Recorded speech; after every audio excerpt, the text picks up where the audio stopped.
Hey everybody, it's episode 393 of PodQuest. Hey! It's Wednesday, February 23rd, 2023. Yep. No, 2022. I skipped a year. You know what? It's 2023. No. Let's just bring it on. Let's just bring it on. Let's not do that yet. I have things I want to do this year. Like what? Like what? What do you have to do this year that you can't just do next year? Well, there's a bunch of concerts this year. They're gonna get delayed again. The concerts haven't really been delayed in the last few months. I know, I'm just saying. Like, we've got AFI in March, Census Fail in April, Motion City Soundtrack in June, Foo Fighters and maybe Coheed in July, and 21 Pilots in September. Nice. I'm very much considering doing something with Fire. Like, if I was ever going to do a Firefly, it would be this year, but like, I don't want to go to Delaware in like June for like a weekend just to see two bands. Good news, it's not June, it's September. That's even worse. But like, if Green Day and My Chem were on the same day, maybe. But they're headlining two different days, and like, fuck that. I mean, I want to know the actual daily lineup to know. Like, it's mostly just for My Chem, and I'd be throwing the same amount of money to go see My Chem as I would be to go just to Firefly, so you'd get more bang for your buck just doing Firefly. I mean, how much is Firefly? Generally about $300. I would not spend $300 to go see My Chem. Then you're never going to see My Chem. That's fine. I've seen them before. But that's what I'm saying, though. Like, their tickets are fucking expensive. Like, is that fucking expensive off of StubHub, or fucking expensive if you actually buy them when they go on sale? I mean, I'm sure... No, I think even when they first went on sale, they were still at least $150, $200 for nosebleed seats. I can't remember, but when they did their reunion, or initially announced a reunion, their tickets were expensive as shit. And you know what? That might be a little different because it was a reunion. If they keep playing, though, their ticket prices are going to, like, even out. I don't know. The record company can see how much money they can get from My Chem. They're going to keep. They're not going to keep getting that kind of money, though, if they keep touring. But at the but still, you go see My Chem and Green Day, you're spending about the same amount of money as you are if you go get. And then there's a whole bunch of other bands that you can see on top of that. But so, and that's what I meant. Like, I don't want to spend a weekend in Delaware, because like at that point we have to get my mom to come watch the dogs. Like, it's not like we can just leave the dogs alone for 2 days. And like, I don't like camping. I don't want to fucking camp. So then it's like the commute to like a hotel and all. Yeah, you go to the Dover Downs Casino Racetrack Hotel. Yeah, like, it just ends up being a lot of money for like 2 bands that I want to see and a bunch of bands that I probably don't want to see. You don't want to see Weezer?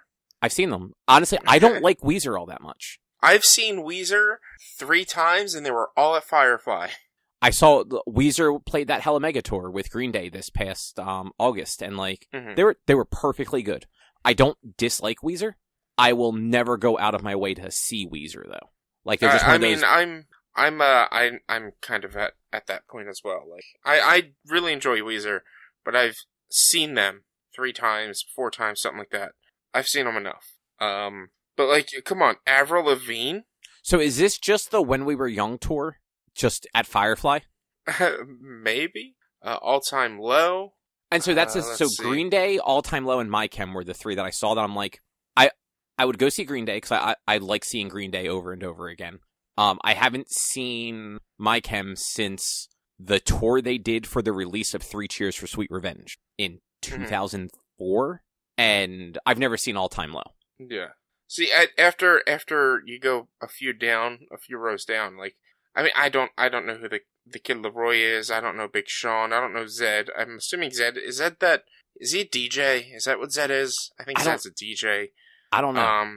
I don't know Porter Robinson. I don't know Gunna. Then you got Avril Lavigne. Then I don't know Jamie. Don't know Griffin. I know who Charlie XCX is. I've listened to the Bleachers. Rainbow Kitten Surprise. Who the fuck is that? Like, it doesn't get until All Time Low, and then you're at like Youngblood, which you got Willow. Which, all right, I wouldn't mind going and checking out Willow. She's pretty good. I don't know who Willow is. I believe that is Will Smith's daughter. Oh, I whip my head back and forth. I whip my head. She doesn't. I mean, she has a new one that she did with Travis Barker. I'm sure, dude. Travis Barker is doing music with fucking everybody. But the song is actually legitimately really good. What is it? What is Willow and Travis Barker's? I think So it's Willow. so just a quick skim of the list. Other than like the big names near the top. Transparent Soul is the song from Willow and Travis Barker. Okay. It's actually legitimately really good. So other than the bigger names near the top, so your Green Day, your My Chem, I've heard of Halsey. I know Weezer, I know All Time Low, I know Avril Lavigne. The next, like, I guess from All Time, where's All Time? So All Time Low is on the third line of like the smaller font. Yeah. The next name I recognize is Mod Sun, which is fourth row from the bottom. Mm-hmm. So like, and those are the only two names in the small print I reckon, or three. I'm sorry, Avril Lavigne, All Time Low, Mod Sun. Only ones I recognize. And that's generally what happened with Firefly. And like, trust me, I'd be more inclined to go to Firefly, if I were younger than I am now, for sure. Yeah, I get that. It's also, but like, I do want to go. I do want to see these bands, and since they're on separate days, it's not like you're seeing them all on the same day. So, in my opinion, you can't really sit there and say, "I saw Weezer," or not Weezer. I saw Green Day and My Chem at the same show, because it's not the same show. It's 2 separate days. Yeah, it's one ticket, I guess, though. Like, it's one ticket, yeah, but it's 2 separate days. It's and it's a Friday and Saturday, I believe. Like, yeah, they play Friday and My Chem is Friday, Green Day is Saturday. Yeah, so it's like, it would be awesome to be able to say you were there, but for me, at least anymore, I don't have it in me to go see a lot of these unknown bands unless I know people who know these unknown bands and can tell me they're good. Like, I used to spend, leading up to Firefly, a month or 2 leading up to Firefly, I would go and listen to the top 10 songs on YouTube of each of the bands and like add the ones I liked to my set list. So I would know who to try to go and check out. I don't have that time anymore. Yeah, no, I don't want to do that. I get that. Like, when I go to concerts and there's, like, a band playing, like an opening act or whatever that I've never heard of, like, I throw, like, a set list together on, like, I'll usually go to setlist.fm, see what they've played at other shows if there's anything listed, and then try to add those songs to, like, a playlist just to, like, get an idea of, like, what their sound is and, like, what to expect from them at the concert. But yeah, like, so my thing with Firefly, other than the fact that, like, I don't want to go to a 3-day thing, like, that just doesn't seem like a fun time to me. Firefly is that, like, it's very eclectic, which is a good thing. Like, there's a bunch of different music genres. I don't like most of that type of music. Like, I don't like electronic. I don't like hip hop. And, like, those are both, like, super popular, like, music forms right now. And, like, I don't like them at all. Like, I don't want to go see a concert with any of that stuff in it. And the thing they used to do when I was going, at least like the last couple of years, they would have these hip hop bands, they would have these big hip hop names, and they would have these alternative rock names and these regular rock names. Like, they would have Green Day and My Chem playing on the same day. And then they would have Ludacris playing the next day, and then they would have of Monsters and Men and Mumford Sons playing on Sunday and stuff like that. Like, they would split it up relatively close genre-wise, but if you're gonna have, like, Halsey, who is pop, My Chem, and then Green Day separated, but looking at a lot of those names underneath the 4 headliners, they seem a lot of rock and hip-hop names. And, like, so, like, I know that there is definitely some of them in there. And, like, so, like, the one that I do know is Mod Sun. He was, like, a rapper that has, like, similar to Machine Gun Kelly, his most recent record transitioned into, pop punk. Yeah. Which, like, that's cool. And I know, like, I'm pretty sure his most recent record was produced by John Feldman, who is the lead singer of Goldfinger. Mm-hmm. Who's, like, he does a lot of producing, and like that dude produces a lot of good records. So like Mod Sun might actually be pretty good, but like I'm not gonna spend $300 to find out. Yeah. And like as much as I like Green Day, like I wouldn't spend $300 for a Green Day show unless like I had guaranteed like floor tickets in front of them. Yeah, and that's also like for you. You've already seen Green Day. You've already seen My Chem. It's not that big of a deal for you. I've never seen Green Day or My Chem, so like. You're talking about going to see the Foo Fighters show, and I saw them twice, and I'm done. I don't need to see them again, because every time I saw them, which yes, both times were in a festival setting, but every time I saw them, they played the same shit. And I'm like, alright, I've gotten Foo Fighters. I I don't need to go see Foo Fighters again because I've seen the same shit twice. Yeah, which I don't need to see Weezer again because I saw them 4 times at Firefly. I think I said 3 times earlier, but it's probably 4. I don't really know. And they played the same set list each time. Maybe added 1 or 2 new songs. Maybe Africa was one of them because it was after they released their cover. Yeah, and you figure like a thing like a festival like Firefly, they are not going to have as long of a set list as like their own concert. So like they're only there to play like the hits generally. No, headliners at least. So My Chem and Green Day, they're gonna get a good hour and a half to 2 hours. Oh, okay.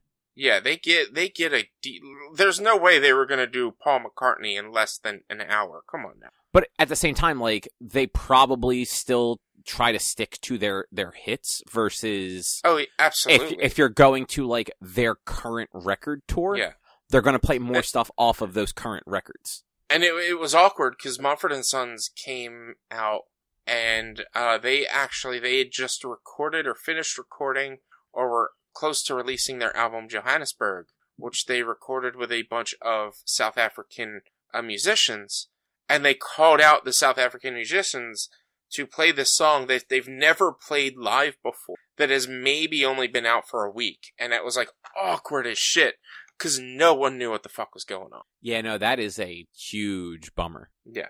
But anyway, we've got a show to get into.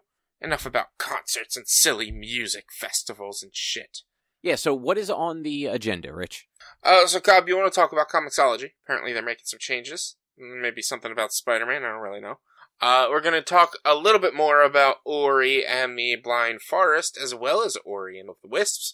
Then we have a quick little just discussion topic about accidentally beating video games, which happens a lot to me, by the way. And then we're going to talk about our book club, which was the 2015 Fantastic Four. Yeah. And then depending on time, we might talk about Space Force. Give me just 1 second. I have to send an email real quick. Goodness. My goodness. And I'm going to throw this down right now. I know Drew says he's at a dentist appointment, but listeners, you can throw in this guess as well, and we'll put the over-under for Drew not being here just because he didn't watch Fantastic Four at, you know what, I'll give you 75% odds, so, or triple the odds, I guess, is how that works. So, we'll put in the bets, we'll find out if Drew actually watched it next week, and if you bet that he didn't, I'll pay you triple back, but if you bet that he did, I don't really know how odds work. And I'm not actually going to give you money, so don't at me. Don't at me. I'm just saying, I'm making a joke. That reason he's not here, he didn't watch Fantastic Four. That's entirely possible. I'm good now. Sorry, I had to respond to a work email that came in late. That I just noticed. But yeah, so Comixology. We're going to talk about that for a minute. Oh boy. So you probably didn't see this. It was a while ago now. They were purchased by Amazon. Mm-hmm. And I want to say it was last week at this point. Amazon finally sort of updated the app and the storefront and all. And it's been a long time coming. They've talked about it a bit. They've basically wrapped all of the Comixology stuff into Amazon now. So okay. There are good pieces to it and bad pieces. Unfortunately, there's definitely more bad than good. They've ruined the app. The app interface is straight garbage now. It wasn't great before. It's worse now. Reading stuff on there, still perfectly good. Like, no issues with reading. But, like, navigating and, like, buying stuff is fucking awful. It's all, like, one-click purchases now. So if you accidentally hit, like, something when you're just trying to see the synopsis for it and accidentally hit the buy now button, you might accidentally purchase it and not mean to. And it's because it's all just the buy now, or like the one-click shopping. You can't just add a bunch of books to your cart and, like, call it a day. You individually purchase each book, so you end up with, if you're buying, like, a whole week's worth of books, like, if you only buy digital, and say you buy 10 books that week, like, you're going to get 10 individual emails from Amazon telling you about your purchases. Mm-hmm. It's just like fucking what PlayStation did, and I hate how PlayStation does it, too. And yeah, so, like, the general app itself, just absolutely garbage now. Was pretty bad before, worse now. The bigger problem, though, they have merged your Kindle and Comixology libraries. So if I open up the Kindle app on my phone or my tablet, I can't sort out all of the fucking comics. Like, I'm not using the Kindle to read comic books. Like, full stop. Like, I'm using the Comixology app for that. And I can sort it so that I only see comics, but I cannot remove the comics. So I have Comixology Unlimited. I go in there and I read a lot of stuff in Comixology Unlimited that it like adds to my library. And also like they do a lot of like very cheap sales and like free books that like you purchase and they get added to your library permanently. That I now have to parse through all of that to find an actual book when I'm looking for like a book that I have that I want to read. Mm-hmm. And it's super fucking frustrating and I really fucking hate it. That's a bummer. They really did need to integrate that better, because when we read Saga 1 and 2, you get Comixology and you connect your Amazon account to it to get the trial and blah blah blah, and it was a pain. It was a major fucking hassle, because you needed to have a Comixology account and then an Amazon account. Then you needed to connect them. Then you needed to make sure you were connecting them properly. It was a hassle.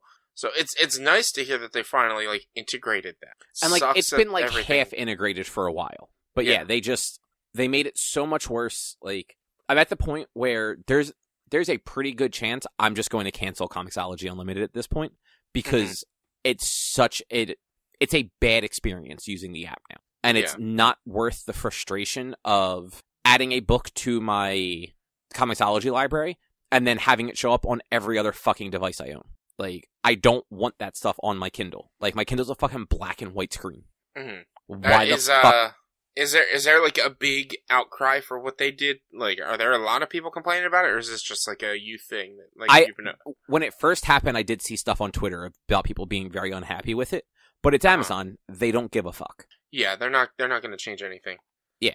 And, like, it's a bummer, because, like, Comixology is, like, actually a really cool, like, platforming concept. But just at this point, it's almost not worth buying. Like, Unlimited is one thing, because I can just at least, like, I can borrow a book and then unborrow it, and it will leave my library.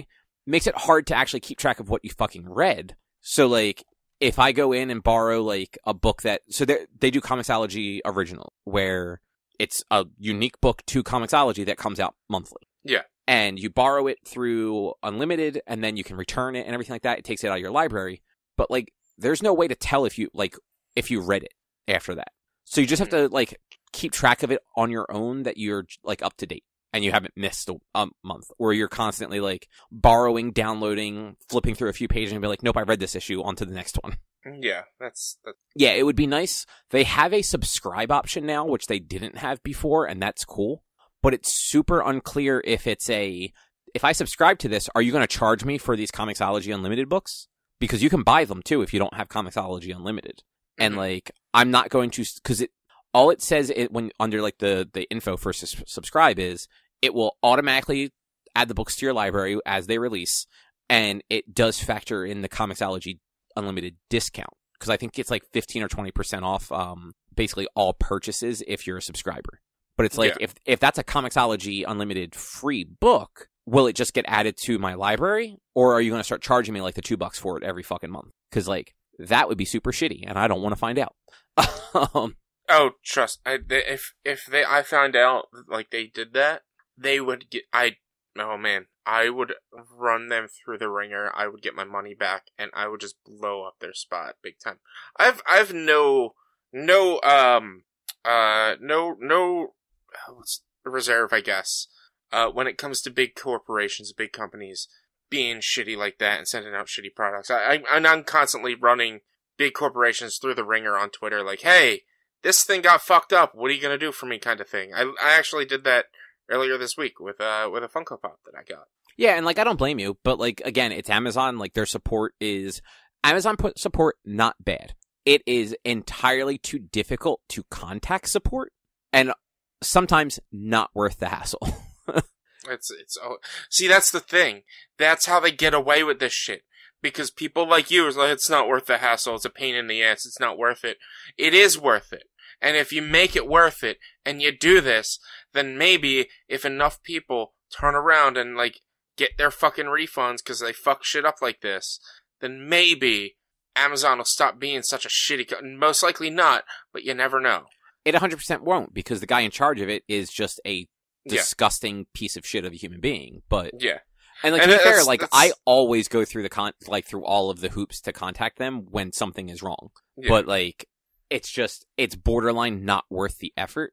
And I feel like if there's a Comixology issue, it's going to be even worse because the Amazon support's not going to know what the fuck to do. Yeah. Yeah, for sure. But yeah, it's just like I said. That's why I always go through Twitter, because it's like it's a public space, so they're like, let's deal with this now, so that this way I don't have to figure out who I'm contacting. They contact me. That only happens sometimes, though. Like those social media like help accounts, like unless you have a lot of followers, you're like a second-class citizen. Like if they have the time and they're available, they'll respond to you. But more often than not, they won't. I've literally never had a problem with getting help and like any sort of help using Twitter. T-Mobile, Udi's Bagels, like Udi, the gluten-free bread company. Like I've gotten help from them. I've gotten help from the what's that? Popcorn, Angie's Popcorn or whatever. Oh, I have no clue. I don't eat gluten-free stuff. Oh, no, it's popcorn. I know. I'm kidding. I'm just saying though, like. And even now with Hot Topic, like, I had a problem with something they sent me. It was broken. Like, never taken out of the box. I take it out of the box. It fell apart. And they're like, we're sorry about that. DM us. I DM'd them, and I sent this last night at like 7 o'clock at night, and I got a refund before noon this morning. And I don't have a lot of followers. Do you honestly think Amazon would do that if you tweeted at Amazon? I don't know I don't know. Maybe it's worth a try at least. And if not, you have record of complaining about it, and not even really. You can't even really call it complaints as much as it's just like, hey, there was a problem. Here's an image of it. How are you going to fix this? And if they don't fix it, then you have proof that they're a shitty company, which people already know anyway. Yeah, just, hey, but then you can then you can maybe feed into other things. Hey, this company's shitty. I reached out to them. They never helped me. I tried to call them. They never helped me, kind of thing. Like, it's the idea of a paper trail, essentially. It's always good to have a paper trail. You can mock up emails, but if you tweet at Twitter, yesterday, and 3 years from now, you can say, hey, on 2/22/22, I tweeted this, and you still never got back to me. You at least always have proof of that, because it's always going to be on Twitter. That's fair. But, like, I also don't generally care that much. I would just rather not purchase the thing if I'm not sure about it. Yeah. Well, yeah, absolutely. Absolutely. Trust me, yeah. I was mad that my Funko Pop was broken, and I never took it out the box, until I took it out the box. That is a shame. But yeah, so, like, Comixology really just fucked everything. Or I guess Amazon fucked Comixology, and it's a huge fucking bummer. Yeah, yeah. Because, like Amazon.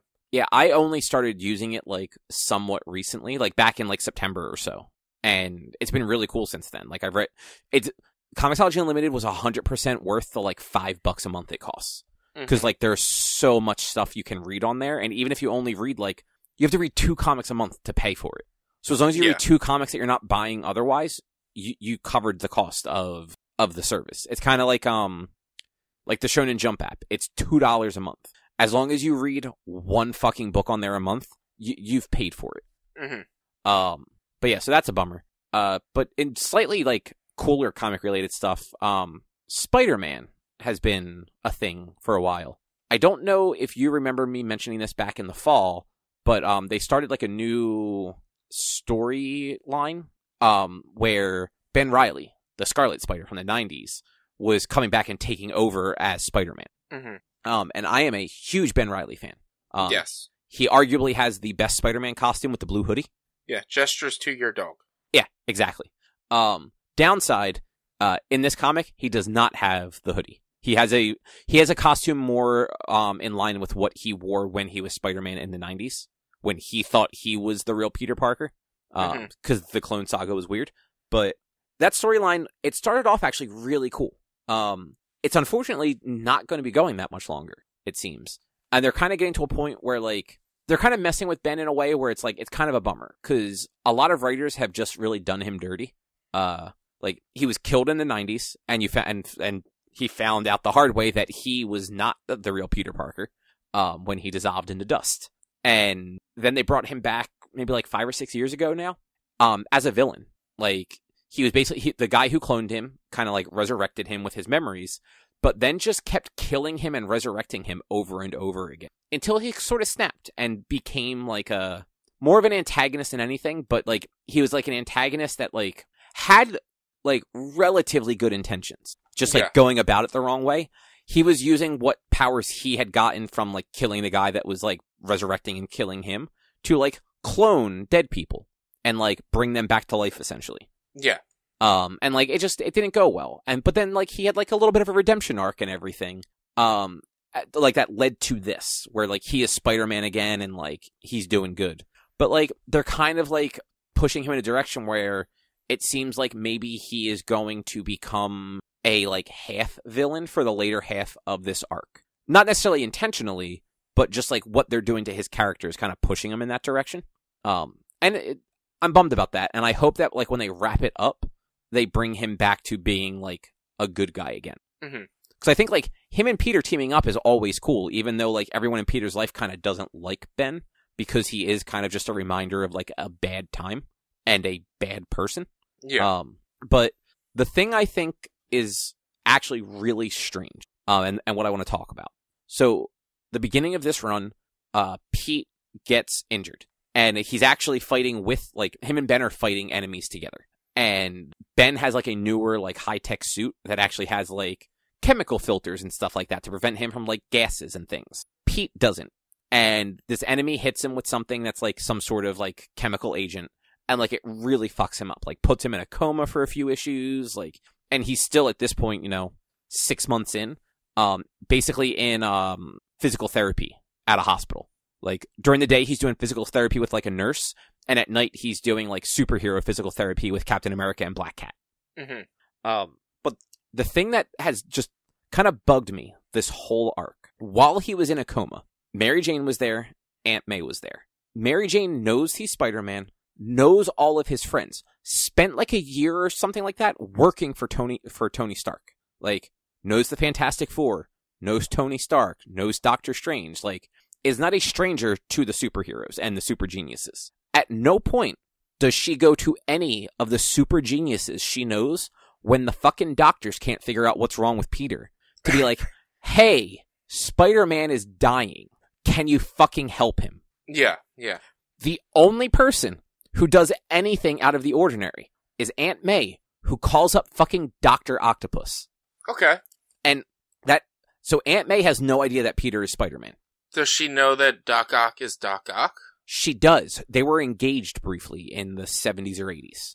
That's weird. Yeah, there was a point where, like, Doc Ock and Aunt May were a thing. Doc Ock still has a thing for Aunt May, too. Okay. And I'm actually not sure at this point if Doc Ock remembers being Spider-Man, or if... I think he remembers being Spider-Man, but he doesn't... I don't know that he remembers that Pete is Spider-Man. Is Doc Ock still evil? He's evil again. Okay. So, there was a stretch, almost a decade ago now, where Doc Ock put his mind into Pete's body while his body was dying. I remember the Superior stuff. Yeah. So that happened. Pete used, like, his own memories to make Doc Ock, like, good adjacent. Like, he was more in... Doc Ock was more in line with the Punisher at that point than, like, Spider-Man. Like, yeah. He wasn't above being, like, brutally physical with things, but, like, generally wanted to do good. And, like, that mentality stuck with him post-Superior Spider-Man. He cloned a new body at one point, and, like, rather than going back to looking like Doc Ock, he kind of had, like, I think he spliced his original genes with Peter's genes so that he looked different, but still had all of the spider powers. Mm-hmm. It was very goofy. But at the end of, like, his, like, solo book, he ends up having to make a deal with the devil, literally, and loses his memories, like, loses his, like, Spider-Man memories of, like, being a good guy and, like, why he was being a good guy, and reverts to his, like, Dr. Octopus, like, body. Okay. And so, like, since then, he has been more bad guy than anything else. Like, more in it for his own gain. But, like, I'm just not sure if he remembers that Pete is Spider-Man, or if he just remembers that he was Spider-Man, but, like, nothing really beyond that, or, like, why he tried to be good when he was good. Yeah. But it's like, yeah, like, Aunt May, only one that thinks outside the box when the fucking entire team of doctors at a hospital can't figure out what's wrong with Pete. And, like, she has no idea that there's anything special about Pete. Like, she just thinks that, like, he was involved in... There was a superhero battle at his college, and he got caught in the crossfire. That's all she knows. College he's not a teenager again, is he? He's not in college, is he? He's a professor at least? Oh no. Or a scientist? He is I think he's technically a teacher's aide. But he is taking college courses again. So when Doc Ock was Spider-Man, Doc Ock actually got him his PhD. Okay. So Doc Ock PhD finished that degree up because Pete never did, because Spider-Manning. When Pete got back into his own head and everything like that, and like was actually like doing well for himself, like had his own company that Doc Ock started and like all this other stuff. Because Doc Ock wrote all of his like thesis papers, they basically charged him with plagiarism and revoked his degree. Oh my god, this is stupid. But it was Pete. No, it wasn't Pete, but it was Pete. But the college doesn't fucking know that. Exactly. So as far as they know, he plagiarized Dr. Otto Octavius's work. But but it was under... No. Like, so Otto wrote, like, whatever Otto wrote about was similar to a paper that he had published previously as a scientist before he was Doc Ock. Oh. It wasn't the same, but it was one of those, and because, so the problem, I think, like the way it was kind of explained in the book was, it wasn't word for word, like, he didn't just, like, copy and paste, like, a Wikipedia article, but because it was literally written by the same person, enough of just the tone and context and points were the same that, like, there was reasonable cause to think that it was plagiarism, and there's no way for Pete to explain that. Like, they need to change the title of Spider-Man books to "This is why we can't have nice things." No, like, that's the thing with Spider-Man is and most comic books, there are very few comic books where, like, status quo change can be even, like, slightly permanent. So, like, Tony Stark has at various times in his comic book career been rich and poor. Because he started out rich, he will always inevitably be rich. Yeah. Pete has always just kind of had, like, that bad luck that is more just, he is incredibly selfless and puts everybody else before himself in, like, every conceivable way, that it ends up just really negatively impacting all of his, like, personal and social affairs. Mm-hmm. And so whenever Pete is on, like, an upswing, they eventually have to bring it back down to, like, that status quo of him being kind of, like, on the lower end of things. Like, just scraping by. I mean, they did that with No Way Home as well. Like, they always do. Pete always has to be down on his luck for some reason. Yeah, and so the idea basically is, like, he's down on his luck, but, like, he, like, keeps at it and pulls himself up. And that's very much what they're doing now. Like, he is pushing himself to be able to stop things that he is in no shape to stop right now. Mm-hmm. Like, he is still, like, so Black Cat has no superpowers. She's basically, like, she is like Catwoman with a little more, she has, bad luck powers, but I think they're actually scientifically, like, given to her. It's not, like, an actual, like, superpower. Mm-hmm. But, like, otherwise, she's just, you know, she's acrobatic and like, gymnast level stuff. Like, yeah. Pete has trouble keeping up with her right now. He is in such bad shape. Like, his strength is fucked. His spider sense is fucked. His coordination and speed and everything are fucked. But, like, and he's still all because Mary Jane was being a little bit of a bitch and not calling the Super Friends. Like, yeah, like, and it's one of those things. It's like, it's never even, like, mentioned or referenced. And, like, I know that in a lot of cases they don't, like, Pete has kept his identity secret since he made a deal with the devil to erase that from everybody's mind. Because everybody makes a fucking deal with the devil in Marvel Comics. Yeah. But, like, the Fantastic Four knows who he is. He took his mask off for the Fantastic Four. Like, they are the closest thing to family he has in the superhero world. Yeah. Like, there's a reason that when Johnny Storm seemingly died in the negative zone, that Pete took over. And it's like, Reed Richards, one of the, like, top 3 smartest people in the Marvel universe, could probably figure out, if not figure out the solution for it, at least figure out what was wrong with him. Yeah, it's just, oh man, comic book writing, man. And, like, it's a shame because, like, I'm sure it's one of those things where that is the easy solution. So, like, rather than even propose the easy solution, they just don't even bring it up But then you have assholes like me who's just like, he's best friends with the fucking Fantastic Four. Like, Reed Richards could probably figure this out in his sleep. Tony Stark could also probably figure it out. Doctor Strange could probably figure it out. And I'm like 90% sure Strange knows that he's Peter. And literally like, so there was a little mini event of the death of Doctor Strange that was happening. After Peter woke up from his coma, like he was still in the hospital though. That in that event, Doctor Strange reaches out to Pete for help, and it like Ben ends up getting it instead because like the person that delivers it doesn't realize that the guy in the Spider-Man suit isn't Pete. Yeah, but like they're obviously on good enough terms that Doctor Strange is going to him for help. Like the motherfucker would have done a spell to try and help the guy. Yeah, like yeah, and it's very goofy, and like that's comic books, but like I don't know. There's a lot of other good comics right now. Fantastic Four is real good. Iron Man's pretty good. Avengers are eh. There was another one that was really good, and Devil's Reign. Man, Daredevil got good all of a sudden. Nice. It's good to see that Daredevil's getting some light. Yeah, like the current, like, the last couple of years of Daredevil have been really good. But like, there's like a little like, it's almost like a little mini Netflix Defenders thing going on. Fisk is mayor of New York, and he's on like a fucking rampage to outlaw, superheroes. Mm-hmm. So he's deputizing all the supervillains. Because why the fuck not, right? This is a thing that gets me with comics. Wilson fucking Fisk is mayor. Did he sell his soul to the devil for people to forget what the fuck he's done? Like, who was the president of the United States for 4 years? True. But like, and I'm pretty sure. So they made. I don't think Trump's crimes were as heinous as Fisk's, though. Like, Fisk has been expunged of all of the supposed crimes that he was accused of. He has no actual record as far as I know. And that's bullshit. That's bullshit. Like, that's kind of my same problem with, I don't know how far into Batwoman you are. I'm caught up with it. Okay, so the storyline with Batwoman and her brother, where he flat out kills someone in fucking Wayne Tower office, but is able to easily take over and no one says anything about it. Yeah.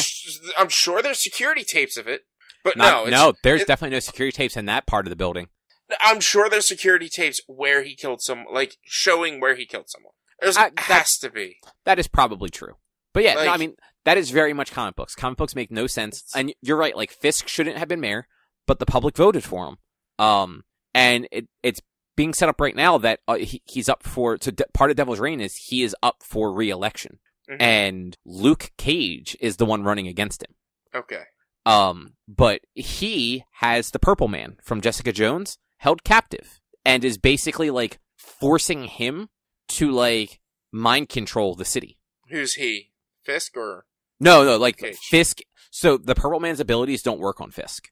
Okay, you just said he, so I wasn't sure if you meant Fisk had the Purple Man or Luke Cage had the Purple Man. Not Luke Cage. Yeah, Fisk has the Purple Man, like, held captive and is basically forcing him to use, like, because he's using his power on basically the entirety of New York City, it's like a very low level suggestion versus like what you see in like the Jessica Jones show where like it was full on like control.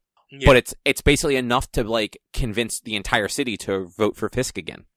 Yeah. I hate it. It's such a good storyline. Like and the things, he'll get reelected and then they'll find out that he was doing this and there was collusion and all this, and he'll get kicked out of office, but he'll be expunged of everything because he'll make a statement, because he's a rich white man, he'll make a statement that the Purple Man was forcing him to do that. Oh yeah, no, 100% something like that'll happen. He did go to jail for a while. Back in like 2008, he was in prison. It was post Civil War, so it was after Spider-Man had unmasked himself. Yeah. He hired somebody to kill Spider-Man, like Pete. Yeah. And that bullet hit Aunt May. And that was when Pete broke into the prison and just beat the ever-living shit out of Fisk. Yeah. As Peter. Like, he literally takes off his, like, mask and shirt and he says something like, "I'm not here to beat you up as Spider-Man, I'm here to beat you up as Peter Parker." And then, like, and it's, at this point, he has organic webbing still, too.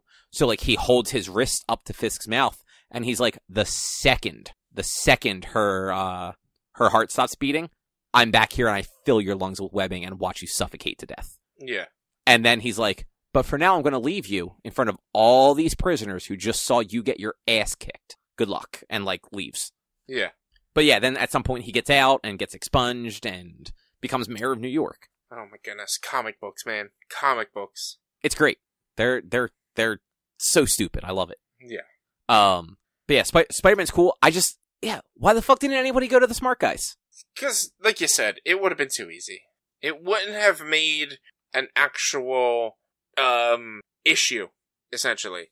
Like there would not have been an actual problem if MJ just would have gone to Reed and been like, Spider-Man, he's not doing good. Or if she would have gone to, Stark and been like, hey, my boyfriend, he's not doing good. Can you help him? Here's what happened. Like, it's just, it wouldn't have made a good problem. Oh yeah, no, look, you are 100% correct. And like I said, I totally get why they didn't do it. But then at the same time, like, after he wakes up, they bring fucking Captain America in to help, like, get him back in the fighting shape. It's like, so somebody thought to go get fucking Steve Rogers, who definitely has better shit to do than train a kid who can barely fucking stand. But you didn't think to go get the super geniuses who probably could have fixed him without having to go through physical therapy. Does Captain America have better things to do? I mean, he's an Avenger. I'm sure he does. But so is Tony Stark. I'm sure so is... They aren't, like, half the Marvel Universe Avengers, like... I mean, look, Iron Man and Cap are both, yes, Avengers, but, like, Reed isn't. Reed's just a member of the Fantastic Four. He's busy. Look, man, the last, like, 3 issues of Fantastic Four was a fucking court case. Like, literally, they were fighting a supervillain for custody of the supervillain's clone child. Jesus. That's... You know what it is, then? It's, Cap is on sabbatical. He's taking some time off. And his time off is to train Spider-Man again. So, funny enough, I think the most recent issue, Black Cat showed up for, like, the evening training and basically said, oh yeah, Cap's off planet. Like, there's Avengers business happening off planet, so he's taking care of that right now. Yeah. I'm like, alright, like, why the fuck not? Sure. Okay.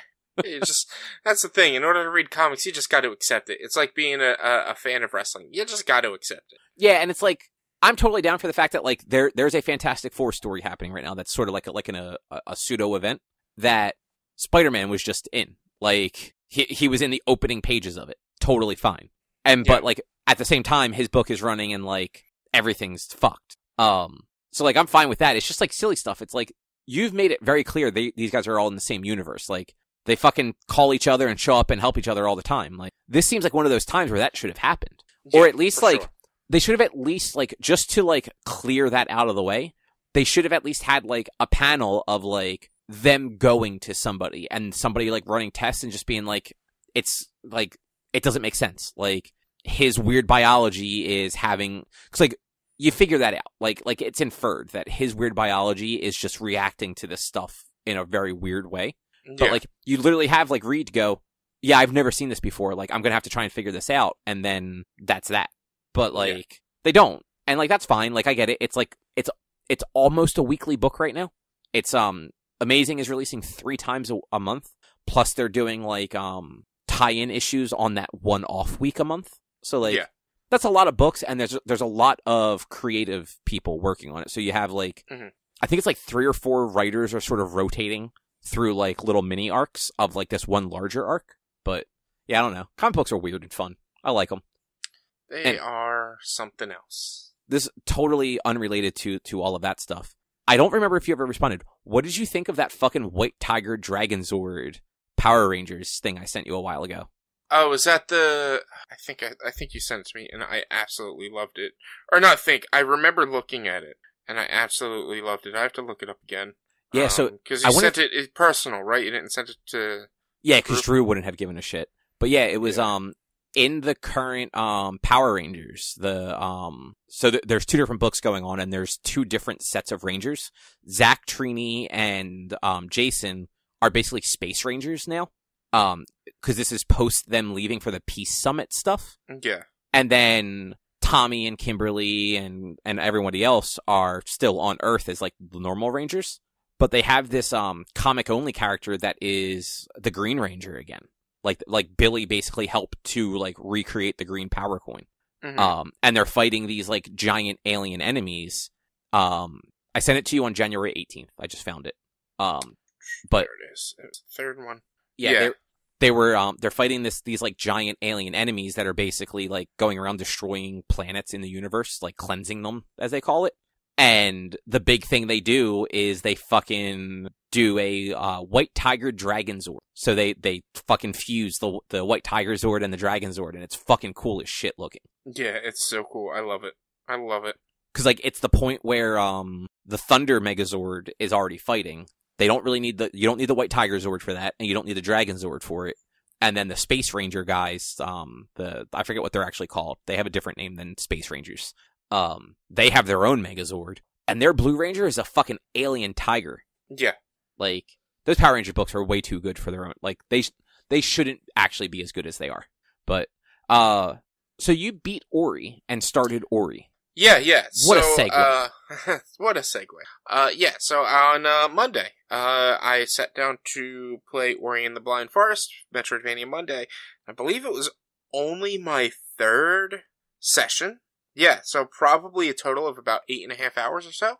Under 10 hours to beat this game, from what I can recall. But yeah, I sat down to play it on stream for Metroidvania Monday, and I didn't realize how close to the end of the game I was when I stopped the week before. So I was just like, oh, I wish I had just beaten it the week before. This way I didn't have to have this little break in gameplay and whatnot.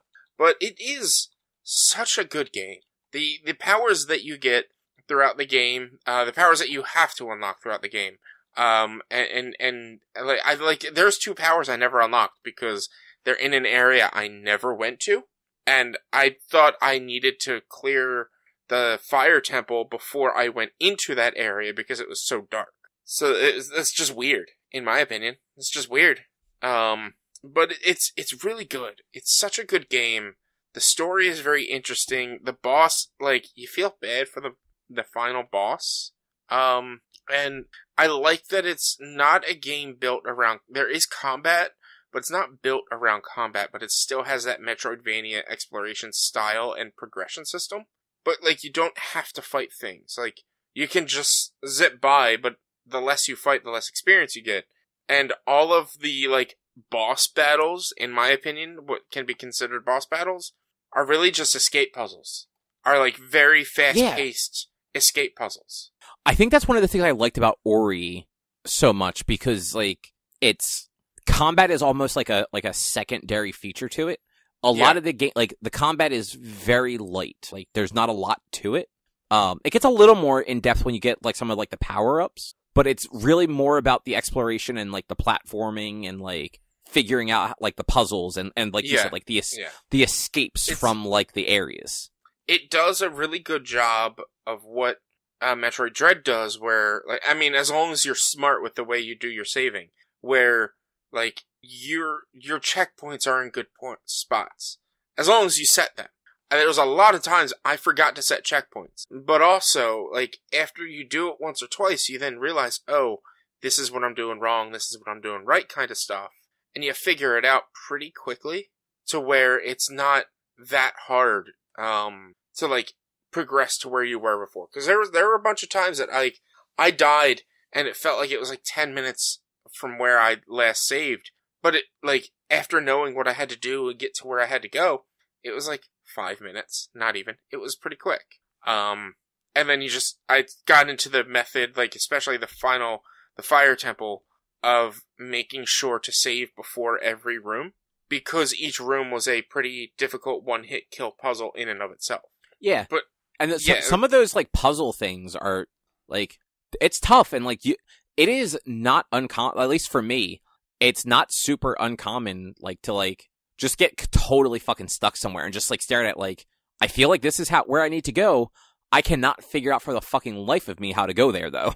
Oh, so the worst part with the fire temple is you have to go all the way up to the top, and then there's doors on each side, and you have to do the door on the left side to be able to go down one level to do the door on the left side on the level below, and then so forth and so on for 4 levels. For 4 floors, essentially. There's also a door on the right side. I went into the door on the right side first. Well, no, I went into the door on the left side of the top floor first, looked at it and was like not even three seconds. I was like, I need whatever ability they're going to give me to get through this. Obviously, I need to get through half of this before I get through the other half. So then I go to the other side, to the right side, and I go all the way down, and I get no new abilities or anything. I'm like, what the hell? What's going on? And I go back all the way up to the top left. I'm like, oh, I should have done each floor each floor at a time instead of one side than the other. Because I could have progressed through that first room that I went into on the left. I just wasn't reading the puzzle properly. And I'm like, damn, it didn't really set me back too much, but it would have been a little bit less backtracking to do the top floor, then the second to top, then the third, then the second floor, then the first floor, then the base floor. There are some difficult kind of puzzles, and then there are some puzzles that I could never even figure out because I never got the ability to do them. Which, I believe it's like pulling a switch that you need a specific ability to pull, but that ability is in the dark area that I never went to.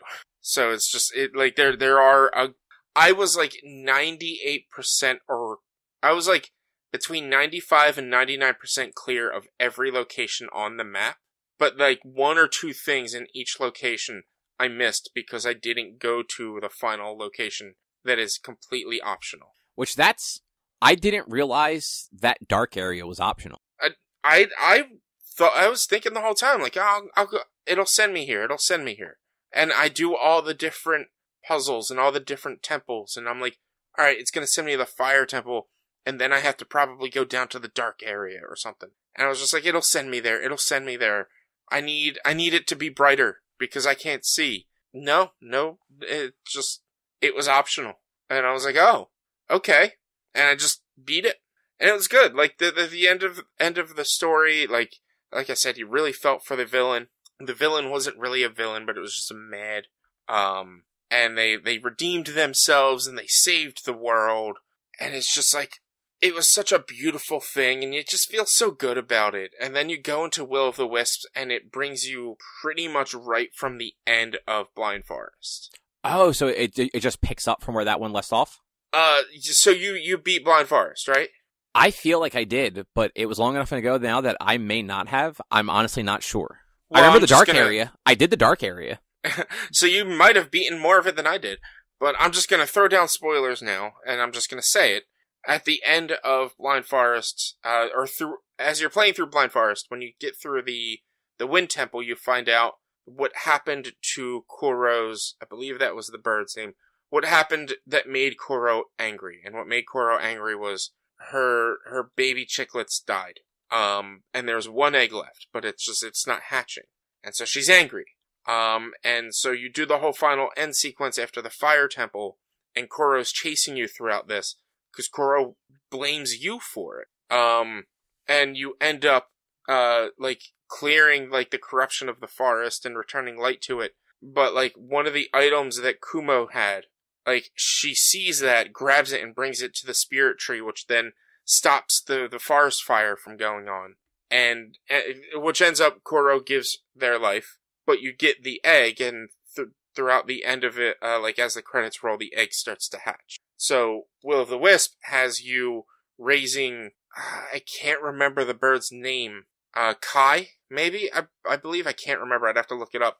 But it has you raising the baby bird that was Kuro's kin. And, the beginning of it has you, teaching it how to fly and stuff like that. Then you find out that one of its wings is messed up and it doesn't have feathers on it. So you give the feather that you had from Kuro from the first one, so then it could glide and fly around, and then you go flying, and it's all happy, and then the game starts because you two get separated in a new land. So it's literally seconds away from the end to the beginning. It was really cool. And just they pull in the art style, it's great. They made the movement more smooth and fluid. They made the combat more fluid. It is very much more similar to, say, Hollow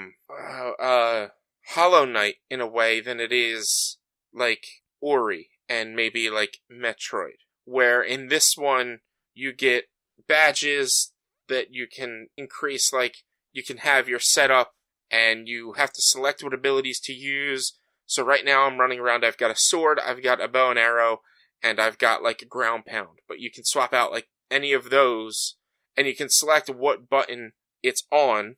You could swap those out for one that's a healing button, so that and you can swap it out on the fly. It doesn't have to be at a specific point. So like if you cleared a bunch of enemies and you have some mana left and you want to heal, go ahead, swap out and do the regeneration and stuff like that. But it adds a little bit more depth into the combat system. It makes it feel a little bit more fluid. Makes the movement feel a little bit more fluid as well. And it just, again, pulls onto that beautiful art style, that like hand-drawn beautiful art style. It's just so awesome. Yeah, like that series, and because I haven't played Will of the Wisp, just absolutely gorgeous. Like great sound design, great character design, great world design. Like the animation's always really good. Yeah, it's all so good. Music is fantastic. The art is great. I look forward to playing it every Monday, and I'm a little bummed out because my streaming schedule is changing next week because Elden Ring comes out on Friday. I'm going to be playing Elden Ring all week next week when I stream. So I'm like, damn, that's a week longer before I go back to play Will of the Wisps. You know what's going to suck too? That week, you're going to fucking forget everything. I mean, anytime I jump into a game on all streams, I spend a few minutes relearning how to play the game. Because I play so many different games on stream. Like, Monday was Ori, and then yesterday we played Apex. And so I had to spend a few rounds actually getting back into the rhythm because I hadn't played Apex in over a month. So when are you getting back to Pokemon, though? I was going to do it on Friday, but Elden Ring. So I might do a stream Sunday after we're done recording, because Sunday is Pokemon Day. So I might do a long stream, play some Pokemon on Pokemon Day. That's fair. And then probably after next week, after I get a good feel of Elden Ring, maybe, I don't know, I might take a break from Mega Man to do Pokemon and Elden Ring until I beat one or both of them.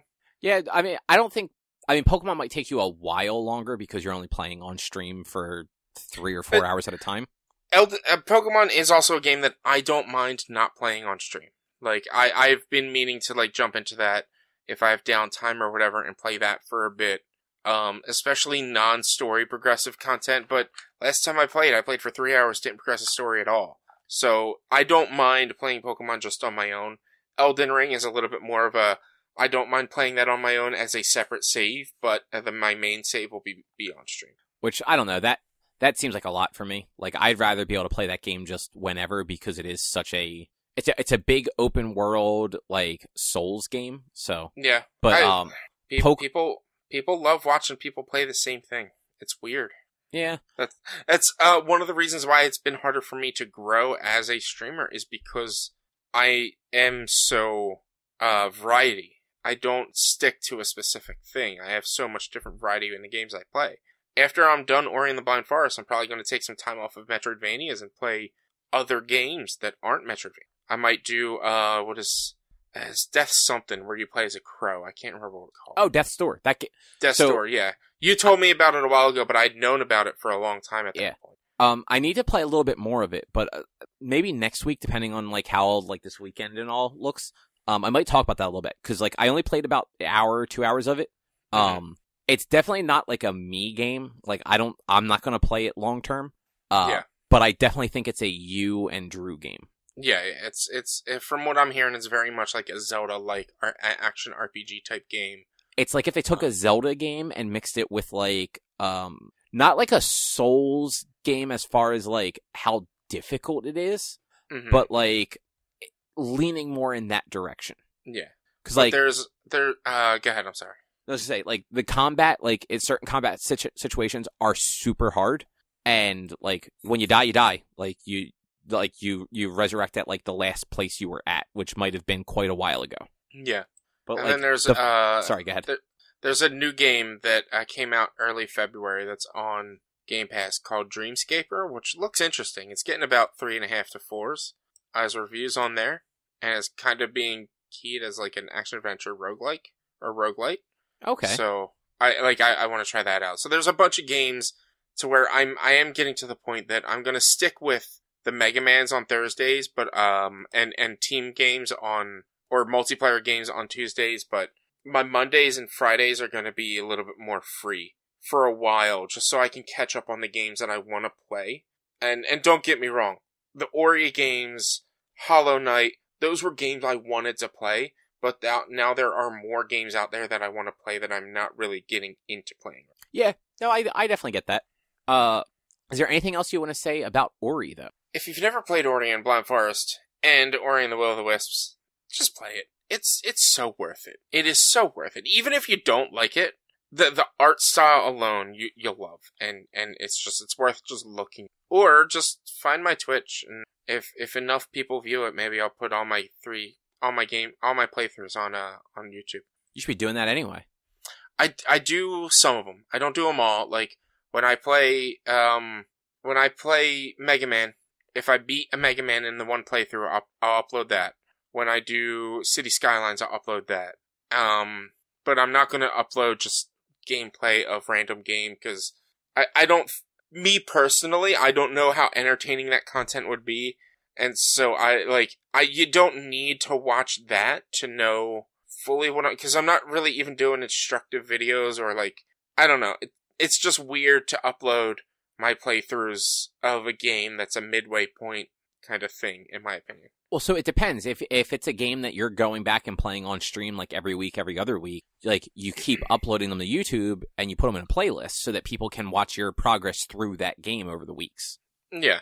And I might do that with Elden Ring, since I'm going to be playing it so consistently. It's here's how I progress and get better or worse, or here's my breakdown and complete blow up of the game, because there's probably going to be at least one.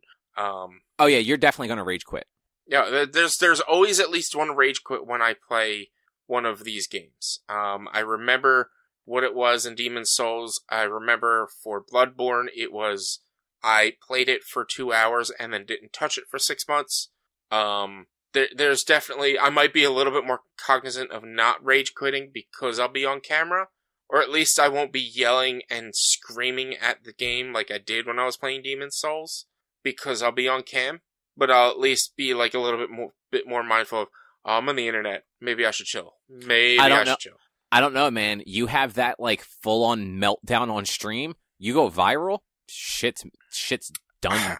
Look, if I didn't go viral from playing Super Mario World and having a meltdown, I'm not going to go viral. Come on now. I saw some Super Mario World. You didn't lose it the way I know you can lose it. You didn't see the one where I rage quit. So rage quitting is different than you just fuck this, throwing your controller and just stopping the stream. No, there was, well, I mean, I was, it was maybe an hour and a half into stream. I streamed for 3 hours. I'd stay strict, tight 2.5 to 3 hours.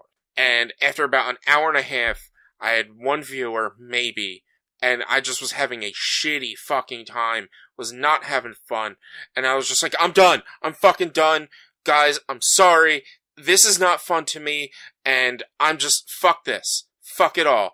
And that was the last time I played Super Mario World. So, I'm gonna use that as a segue. So the next thing on the list is games you accidentally beat. Yeah.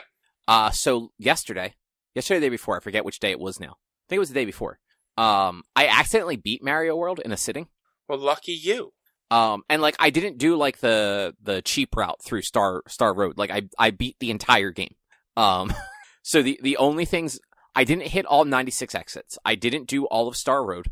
I didn't do every alternate exit to every level, and I only went through the lower bridge when you come out of Vanilla Dome. I didn't do the top bridge. Mm-hmm. So I probably have 70 of the 90 exits or something like that. I did do all of Star Road 2 though. Star Road Special, whatever you call it. The ones that have you ever done those or seen those or have any idea at all what I'm talking about? No. All right. So you're familiar with Star Road at least? Yeah, vaguely. All right. So in Mario World, there's Star Road. You go around it. When you get to the last level of Star Road, if you beat that one and go through the proper I guess all the Star Road levels have 2 exits. One of them is just the goalpost at the end of a level. that doesn't do anything. It just brings you to like the star that's attached to that level, essentially. To open up the next like connection to the next level, you have to beat it through like the secret key exit. Yeah. So when you do that to the last level of Star Road, it there's like one of the like a hill thing in the middle of Star Road. It opens up a ladder on that and another star warp point. And then when you hit that star warp point, it opens up, I want to say it's like 10 new levels that are all like generally super challenging platforming. The hardest one by far is it's either the second or third one. There's almost zero ground in the level. The whole thing, you know, the pee balloons that make you float? Mm-hmm. Basically, the whole level, you have to strategically make it through obstacles while you're the pee balloon and like find the blocks that have extra pee balloons so that you can keep going. Mm-hmm. And like not get hit by piranha plants and Koopas and charging chucks and the volcano flowers and shit. Like, it's the fucking worst. That one actually took me a few tries to get through. But yeah, like I sat down and about hour and a half later, like I beat Bowser.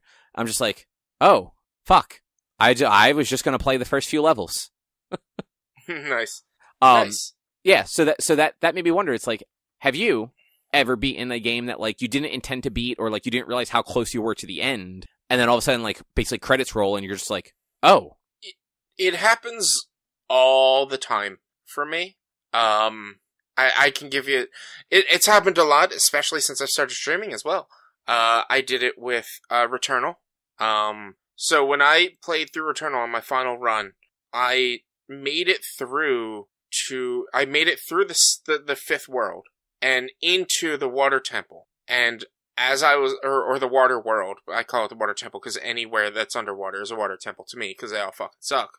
But I make it through like the water world and get to the final boss, not even realizing that like it wasn't as much like I didn't know I was going to beat the game, but my goal was, now that I unlocked the final area, let's play until I die. And I did the whole final area without dying, including the final boss. Which is actually kind of cool. Yeah. It's just, and it just happened. I was just like, I started playing it and like, I looked at the clock and I'm like, guys, we're on the final run. Or we're on our final run. It is 10 o'clock.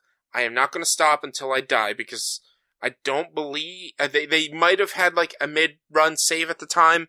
I also didn't trust keeping, because during the summer, we have occasional just like momentary lapses in power, and I did not trust keeping my system in standby during that, just in case that happened. So I was like, this will be my final run. We're going to go until I die.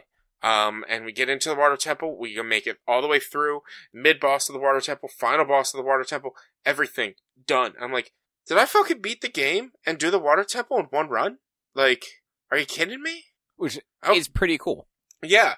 Then we talked about it with Ori as well, where, like, that was more specifically, like, kind of what you're talking about, where I didn't know I was going to the ending. I didn't know, because there's a whole section that I hadn't gone into. I was like, alright, this is probably the second to last area. And I go into it, and it's the final area. And I'm like, oh, I beat Ori and the Blind Forest. Okay. And it's just, it happens to me more frequently. I can even think of Final Fantasy 13. And this is when I was still working at McDonald's, mind you. Okay, so that was a while ago. This is a while ago, and I had a closing shift. And I get into the game and I start playing, and closing shift at McDonald's is 4 o'clock. I think I was still working at McDonald's at the time. There's actually 2 games that this happened where I had a closing shift and I like barely finished the game and saw the ending in the nick of time to get to work just on time or within a few minutes. And I get in and I do the final boss. I get into it and I'm just playing. Like, I'm gonna play for a little bit, and we get closer and closer and closer to the ending. I'm like, am I just gonna fucking beat it? And I keep checking the time. Alright, I got an hour. Alright, I got 50 minutes.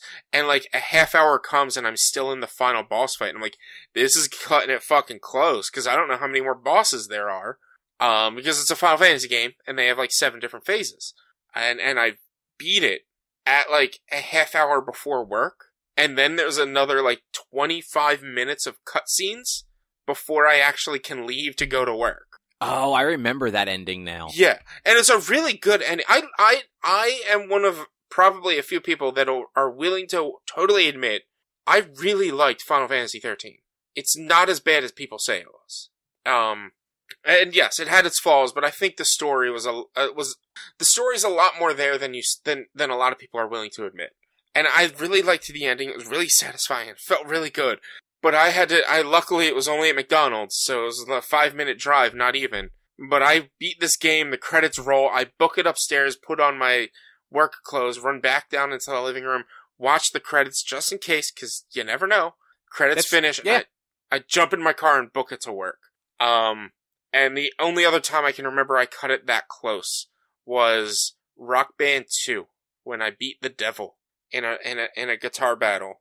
And then as the credits roll, Through the Fire and Flames start playing, and I have less than 10 minutes to get to work, and Through the Fire and the Flames is a 6.5 to 7.5 minute long song. Or longer, I can't remember.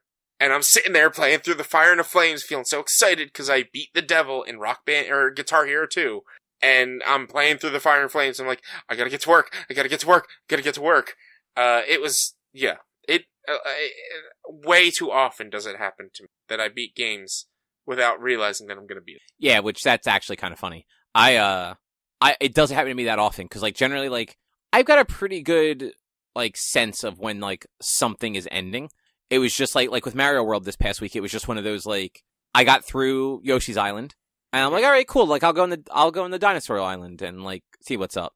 And then, like, I got through that, and then I got in the Vanilla Dome. I'm like, oh, well, I want to get to Butter Bridge, because, so Butter Bridge is the bridge after Vanilla Dome. And it's just, there's one level on it, on, like, the lower rank of it. And it's one of my favorite level designs, because if you have Yoshi in a cape, you can, as long as you start running at the beginning and build up your speed to fly, and just go for it, every single time you, like, start to land, Yoshi will bounce off of one of the moving saw blades, and you'll actually just keep going. Like, it's just a perfectly designed level for that. And like the timing just works out perfectly. The, like, distance between those like saw blades works out perfectly, that, like, you can just do that. And it takes almost no time to get through that level, and it's a very cool thing to be able to do. Mm-hmm. And then, like, I got through there, and then, like, all of a sudden I was on Chocolate Island, or whatever they call it, like the last section. I'm like, oh, well, there's only a couple of levels left. I might as well just keep going. Yeah. Like, it's like, I might as well just open up Bowser's Castle. And then it's like, okay, well, like, Bowser's Castle's right there. Like, might as well finish Bowser's Castle. I'm here. I should just do it. And that's generally how it goes with me. And it's like, yeah, I'll sit down to play a game, and then 3-4 hours later, I'm like, oh, I just fucking beat it. I thought I had a lot more left, but okay. Yeah, it's actually funny. So, you know the levels that you were, what's the thing? The level when you were playing and you were stuck at, I think, the castle on Chocolate Island, and you kept going back to that one level in the air where you knew you could get a bunch of extra lives. Yeah. I couldn't get to that level. You couldn't get to the level? It took me 4 tries to get to that level. So the one before it. Oh, that's the one where it's, like, depending on your pathing and it's, you have to, depending on the coins you collect, the score you have, like, each door brings you to a different room, and you have to, like, go, like, a specific pattern or something like that, right? So it's more like, it's score and coin based, and, like, so, like, the faster you beat the level, like, generally the higher your score is. And the way I play Mario, I get through the levels very quickly. And so every time I went in there and beat it, I kept beating it too quickly, to the point where the 4th time I did it, I loaded the level, and I just sat there until there was 97 seconds left, and then ran through the rest of the level. Okay.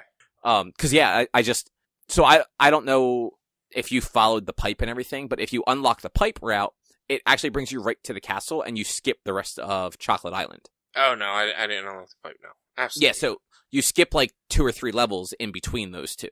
But I didn't want to do that. I wanted to actually go through those levels. So yeah, it took me 4 tries of, like, and, like, I wasn't playing the whole level through. As soon as I got to the room that I knew was the wrong room, I was just start selecting back to the map because I'd beaten it once already, so it didn't matter. Yeah. Until I finally fucking, like I said, I just waited until there was less than 100 seconds left and then just booked it through the level.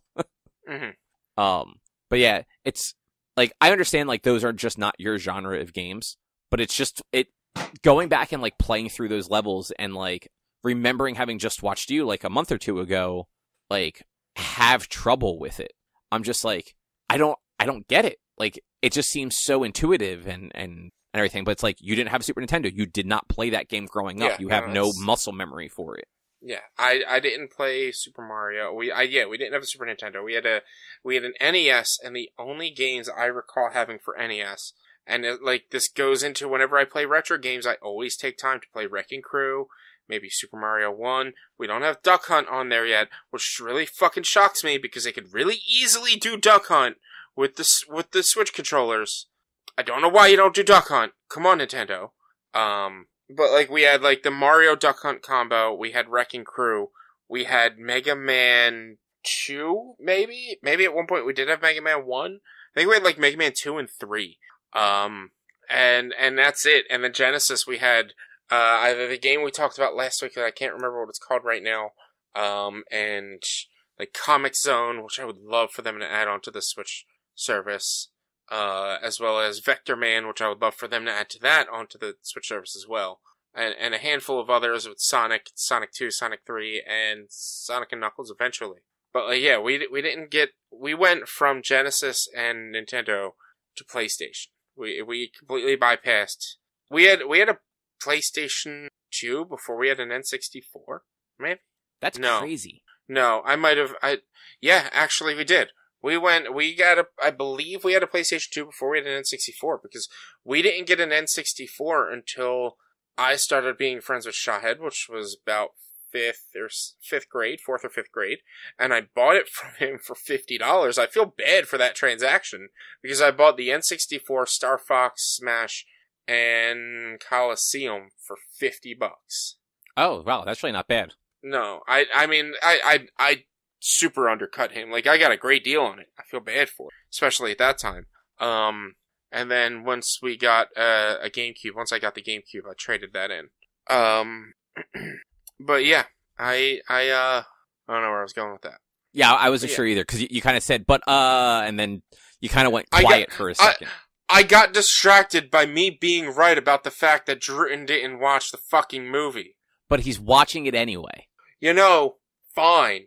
But still. I'm just throwing it out there. He didn't watch it beforehand, but he's watching it now. Like, he literally said he wanted to make sure just in case we talked about it later, and he didn't want to be the dick who just like didn't come and didn't watch it. So he's watching it for no reason. Because I called him out at the beginning of the episode, which I don't know if you're going to keep or not. I was actually going to wait. I was actually going to wait until next week, not to bring up Fantastic Four, but I wasn't even going to tell you this, or at least I was going to wait to tell you offline. But I was going to drill him about the movie next week, just to see if he watched it or not. Which actually, that would have been kind of funny. Yeah. But speaking of the movie, if we're done with the beating of games, we could go into it. Yeah. So, oh shit, where'd my timestamps go? There they are. So yeah, our book club this week was Fantastic Four from 2015, which was your pick, Rich. Yes, it was my pick. It was a movie I had never watched, and honestly, even though hearing bad things about it, kind of always wanted to watch it anyway. Yeah, it's not a good movie. It's not. I'm not saying it's a bad movie, but it's also not a terrible movie. It's not. What is the Rotten Tomatoes, like 4%? It's not fucking 4%. It's close. Come on. If you can tell me, what is Man of Steel? What is Man of Steel Rotten Tomatoes score? Man of Steel. I would rather watch Man of Steel over... Man of Steel Rotten Tomatoes is a 56%. You can't tell me Man of Steel is that much better than Fantastic Four. No, it honestly, like... So I've watched Fantastic Four twice now. Mm-hmm. I will say the second time through, it was a significantly easier movie to follow than it was when I watched it when it released originally. Mm-hmm. And I still say it had a good cast. Like, they did a pretty good job with the cast. They did a terrible job with the script. The script is just, and actually, it might not necessarily be the script. It might be the editing, but that movie is a fucking disaster to the point where the director came out after it was released before it got panned and basically shit all over the movie and kind of got blacklisted from Hollywood. Because he basically is like, this isn't my fucking movie. This is not what I wanted to make. Like, fuck this. This is everybody else's fault. Who knows how much of that is true? But, like, it's an edited disaster. Oh, trust me. Like I said, I'm not saying that this was a good movie, but, like, and I agree with Drew in saying, like, the first 40 minutes could have been cut down. I do agree. Could have been cut down. They did have a lot of unnecessariness in it. But it's not a 4%. I really don't think it's a 4%. I would put it somewhere in the 40s to 50s. I would not put it at a 4%. I'd probably put it somewhere in like the 30s. Cause like, that's respectable. Like, that's fine. 30s is a reasonable number in my opinion. But like, it's just, so also looking at it, Man of Steel is 56, from critics, 75 from audiences. Mm-hmm. So let's see what Fantastic Four is for audience. So Fantastic Four is 9% for 9%. Critics, 18% audience score. And so here's the problems I have with Fantastic Four. And then you can say, well, you can disagree with me. The beginning is too, like, them, like, making the thing is too long. Overall, the movie has too many, like, I can't think of the thing, montages. Like, they're not, like, full-on montage, like, Rocky training montages, but it's a lot of just, like, hey, here's them doing this. Hey, here's them doing this. Like, you know what I mean? Like, they rather than use the time of the movie to tell, like, a good cohesive story, they use it to imply a lot of things. And, like, they kind of build, like, so they build a relationship between Reed and Ben, and then they build a relationship between Reed, Sue, Johnny, and Victor to an extent. Yeah. But then you never really have Ben and anybody else interact until the end of the movie. Because there's like, they go to the it's the negative zone. I forget what they call it in this. They go to the negative zone. Reed brings Ben along because, like, Ben's his best friend, who, like, he probably hasn't really seen in months at this point. Yeah, yeah. They come back, everything goes to hell, and then they cut to a year later. Yeah. No, yeah, agreed. Like, trust me, like I said, I'm not saying this is anything of a good movie. I feel like maybe critics were a little bit overly critical on it. But I agree, there was a supreme disconnect between the necessity of having Ben involved and not. And I hated the fact that what they did to get Ben involved. I thought it was stupid. Like, Ben honestly shouldn't have been there. Like, he shouldn't have been there. And so I did go back and before I forget real quick, I did go back and I flipped through, the original Fantastic Four story. And I meant to go flip through Ultimate Fantastic Four, but never got a chance to. So in the original, they do not lose control. Like, they don't have. It's not like they have in the book where, like, they can't control their powers and they need the suits to do it. Like, Johnny can just turn the flame on and off. Yeah, yeah. They don't have perfect control of it, but it's not a thing that they need a suit or, like, they're just completely useless. To my understanding, and it's very minimal. It's the original movies and, like, a little bit of the comics or a little bit of the cartoons. Like, the only one who really had a major problem with their powers was Sue. Like, and it wasn't that, like, she couldn't control it, but it was just, it took too much of her to really use her powers to its fullest extent. No, exactly. Like her powers took a long time for her to develop them. Yeah. Johnny's did to an extent too. Like, Johnny's fire has gotten progressively stronger over the years as he learns to, like, control it better. Yeah. Obviously, like, Ben just has no control at all. Like, he is just stuck as a big rock monster. But, like, in this movie, like, the first Fantastic Four movies did it this way too. Like, they were adults other than Johnny in the comics. Like, Johnny was actually a teenager and, like, shouldn't have been involved in this, but, like, was for whatever reason. But, like, yeah. Ben was a pilot. Sue, I forget exactly how Sue was involved, but Reed was the scientist, and the four of them fucking went into space. Things happened. They got hit with the cosmic rays. They crashed back down to Earth. They all realized they had powers. Like, yeah. That is the first issue of Fantastic Four, as they're also fighting, like, the Mole Man and stuff. Like, original comic book introductions for, like, characters back then were fucking wild. I think I've mentioned it before, but, like, Galactus. Like, the dude who comes around eating planets. It was like a 3-issue arc in Fantastic Four. It was like Silver Surfer arrived, there was an issue of them figuring out what to do, and then the 3rd issue, Galactus arrives, and they beat him, and then Johnny Storm goes to college in the back half of the issue. Yeah. Like, all in one issue. He gets there, they beat him, Johnny goes to college. Yeah. And now it's like, it takes them 30 issues to determine, like, who is coming. And, like, yeah. That's not a big deal, but, like, I digress. But yeah, like, they missed all of that. Like, Marvel's, so the Fantastic Four are generally referred to as, like, Marvel's first family, and, like, the world's first something or other on, like, their title page. Like, the whole thing with the Fantastic Four is, like, as many times as, like, they're dysfunctional and they kind of, like, get into fights and kind of, like, split up and come back together, they're family. Yeah. They argue like family, but that, like, at the end of the day, they're family. And, like, you never really get that in this movie. And it's one of those things where, like, I get it. It's supposed to be the origin story. They're not going to be that close to start. But, like, I don't think that they even really do a good job building to it. Like, the closest thing you get is, like, Reed and Johnny seem to, like, click better than anyone else does. To the point where, like, the only kind of, like, let's call it a touching moment is when Reed ends up getting captured and he's back with them in the last third of the movie. And, like, Johnny sees him and everybody else has been treating Reed like shit. And Johnny sees him and kind of has that look like this fucking guy, but instead goes up and hugs him. Mm-hmm.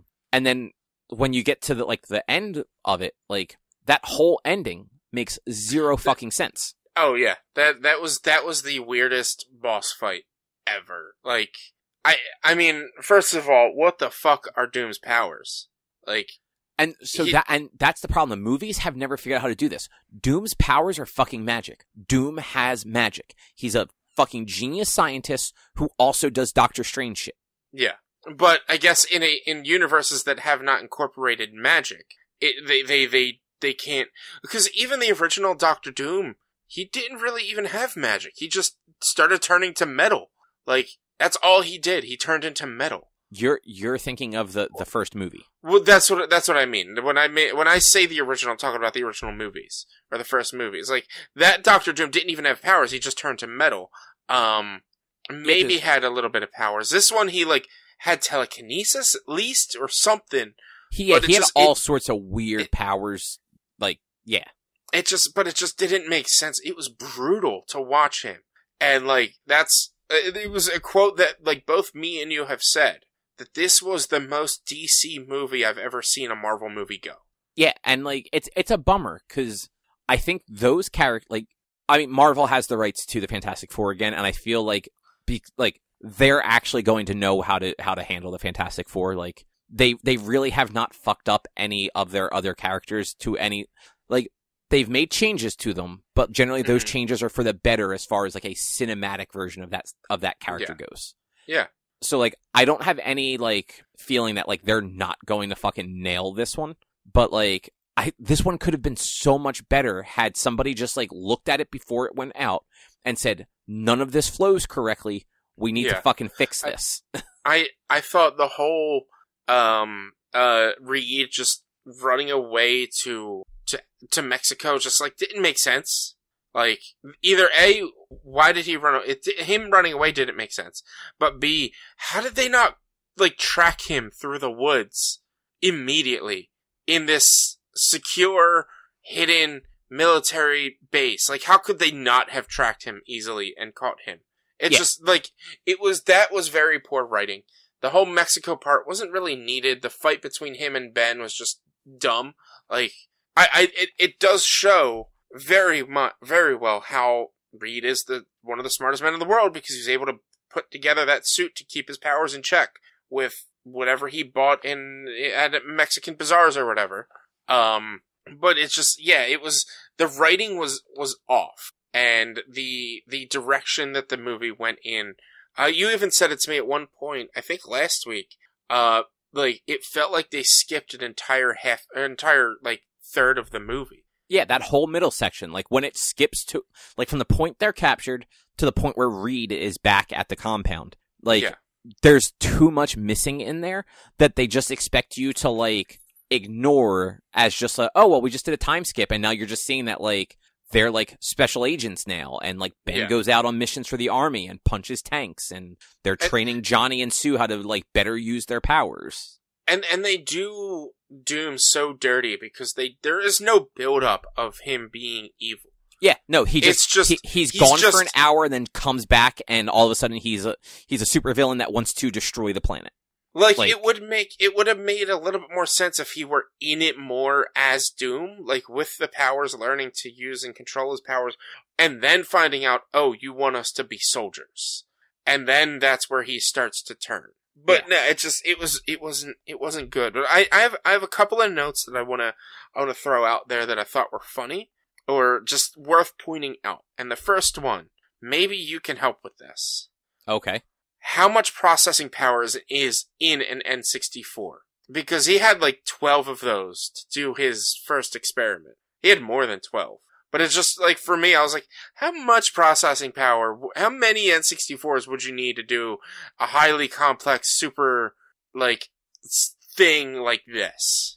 It's just like, I thought it was funny. So it's got a 93.75 megahertz processor. So in layman terms, not a lot. Yeah, no, not a lot. But like, it's also from 96. But like, if you string 12 of them together and all your processes are happening independently across them, like, it's conceivable that, like, on the small scale he was doing the thing, like, it could kind of work. Yeah. And look, I'm not saying that, like, that's unbelievable. I thought it was funny that they used N64s. The next one, the Baxter building looked like fucking shit. See, like I didn't think the Baxter building looked like a building. But speaking of the Baxter building, it was really fucking stupid that they're just like, we need our own place. And then they just get a random compound in like the middle of nowhere. It's like, why the fuck didn't you ask for the Baxter building back? Like, they didn't get the Baxter building. Like, that was your dad's building. Like, that's where you all came together. Like, that's the iconic fucking Fantastic Four headquarters. What the fuck? We'll get into that end scene in a second. But like, I thought when they did the Baxter building, like, the CGI in this just wasn't that great in general. But the Baxter building looked terrible. Then when they did the first organic test, they used a monkey. I'm like, why not a plant or something? And also that monkey looked very bad. The monkey did look bad. But like, a plant is organic. Why didn't you use a plant? Like, why are you going to use a monkey? Like, why not a plant? And then I loved the epic computer montage that they had to finish everything up. That's what I mean. Make it... That movie, it's like a quarter fucking montages. Yeah.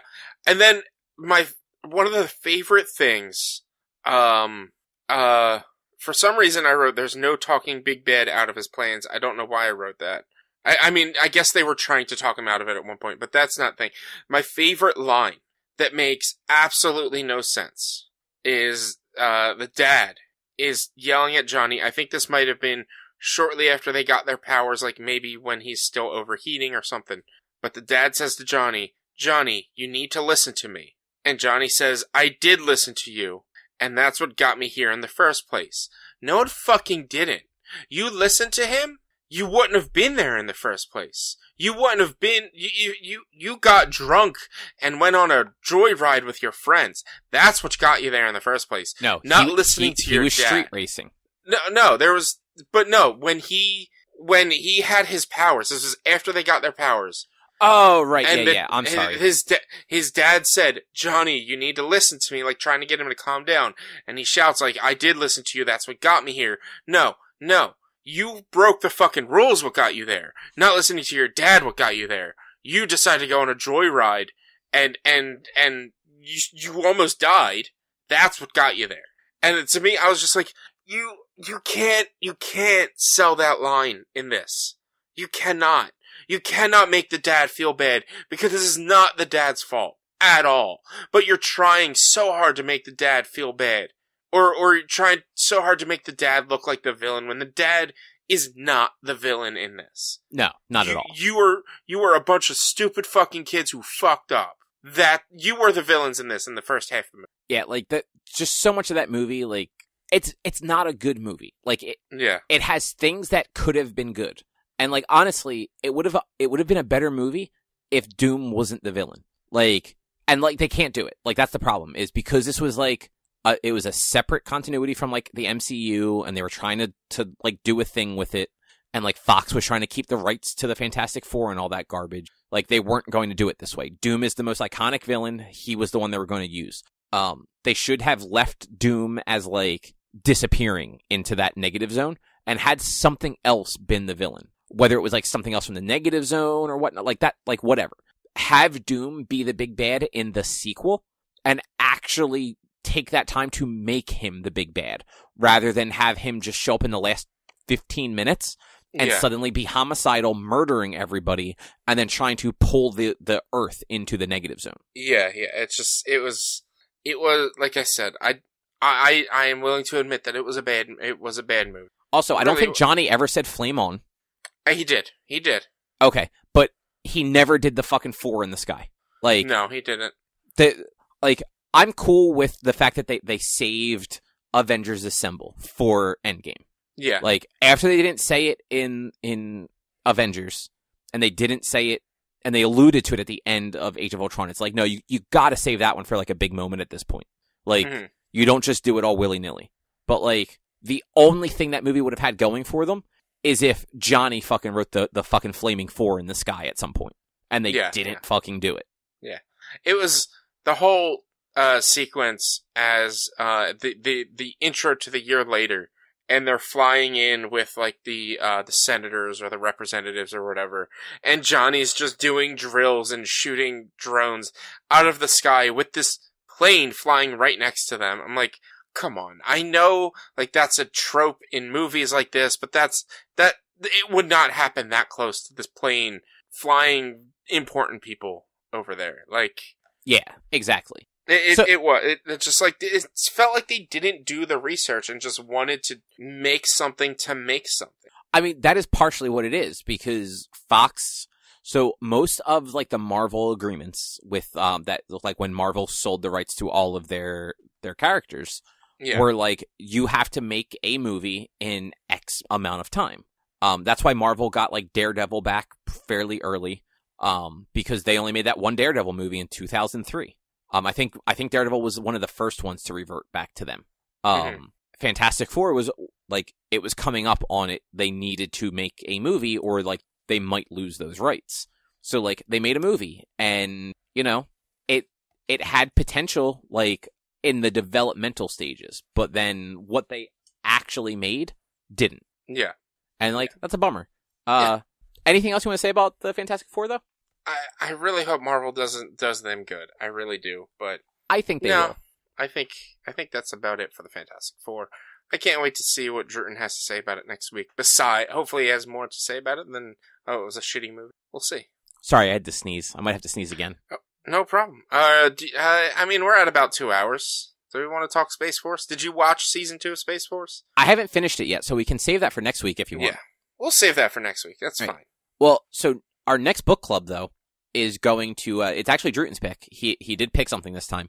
We're going to watch the movie Rush, if I remember that it's called. Yes, I believe that's what it is. It's not, I believe, it's Rush, I believe. I'll look it up. Yep, it's Rush. It's from 2013. I believe it is on Netflix. I'm double checking that now. I should have done this ahead of time, but I didn't.